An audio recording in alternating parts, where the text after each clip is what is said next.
This week on the Trent Out Loud Podcast.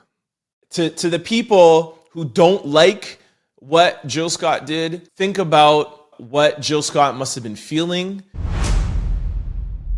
All right, so Jill Scott's rendition of the Star-Spangled Banner has been definitely getting some headlines, but not nearly as much as I thought. So I wanted to make sure that I covered it so that it could get as much attention as possible because I am in love with it. Like, oh my gosh, Jill Scott killed it. Of course, there's some people who don't like, obviously, changing the national anthem. And I definitely cannot do this story without shouting out the Queen, Julie Black, the Canadian Queen, Julie Black, who also did this with O Canada, our national anthem. And she changed one lyric that was on native land. And of course, that caused a big controversy as well, too. But she's also been honored by a lot of natives for the bravery. So I don't know if Jill Scott saw that and it inspired her, because Jill Scott apparently wrote this version when she was 19 years old, but has never sung it. So I don't know if she saw Julie's version and she was like, yo, let me go out and do this. But I don't know. But like I said, I had to shout out Queen Julie Black. But anyways, listen to Jill Scott's version. You have to Google it and hear the entire thing, because the way how she changes it, not only the words that she uses, but the conviction in her voice is so powerful. It's beyond crazy. Like, you have to hear her, but these are her words. Oh, say, can you see by the blood in the streets that this place doesn't smile on you, colored child, whose blood built this land with sweat and their hands, but you will die in this place and your memory erased. Oh, say, does this truth hold any weight? This is not the land of the free, but the home of the slave.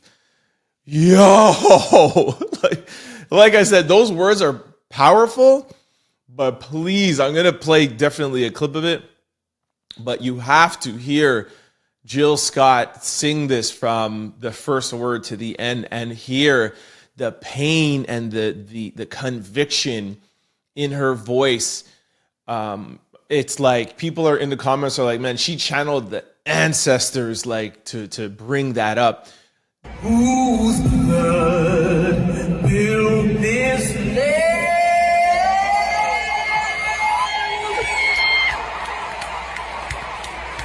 With sweat and their hands.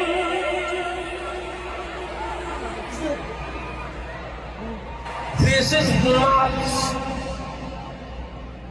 the land of the free,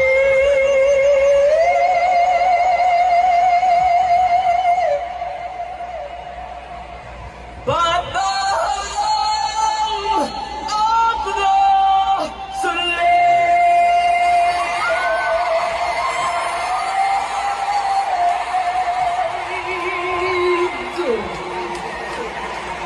Super amazing. Listen, for the people, that are, nationalists, if you want to call them, or people that are very prideful of the country and don't think that people like Julie Black and Jill Scott should be changing the country's national anthem.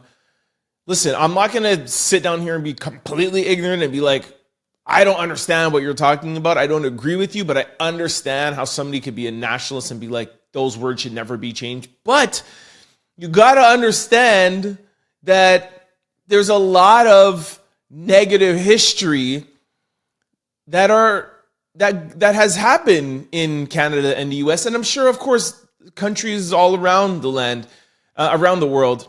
But if artists are taking the opportunity and using their platform to shed light on their struggles and their pains, and like Julie Black, Julie Black is Jamaican, like she's a black woman, and she used her platform, arguably maybe the biggest platform she was on. I mean, she was on it's the NBA All-Star that's a huge platform. I mean, Julie Black is a huge artist, but that was in the US. Like, that may have been one of Julie's biggest platforms, not the biggest, one of her biggest. And she decided to shed light on Canada. And man, she's in the US doing the Canadian anthem. I'm taking those risks. Like, that's huge.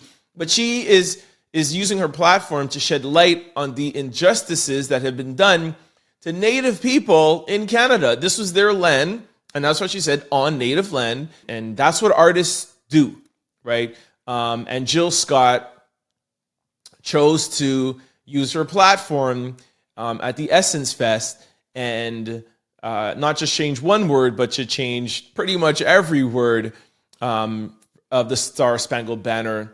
And to the people who don't like what Jill Scott did, think about what Jill Scott must have been feeling, and think about the people like me as a black man, how I feel hearing those words and what that means to my people.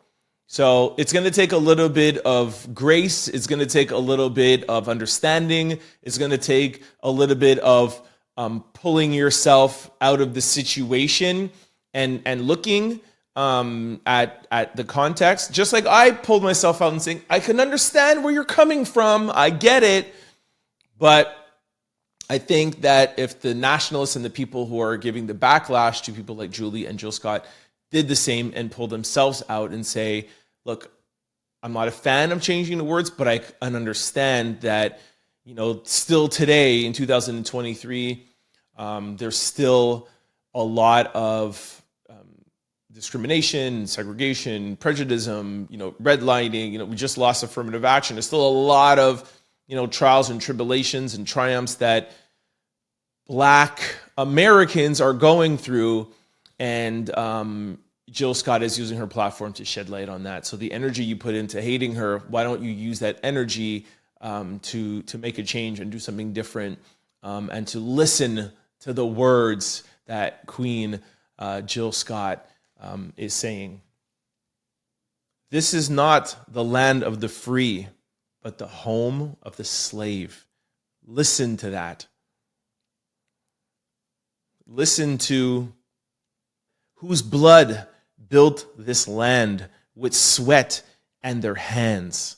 Just listen to that. Whose blood built this land with sweat and their hands. But you'll die in this place and your memory erased. This is not the land of the free, but the home of the slave. The land of the free, the home of the brave. This is not the land of the free, but the home of the slave. Whew! Shout out Queen Julie Black. Shout out Queen Jill Scott.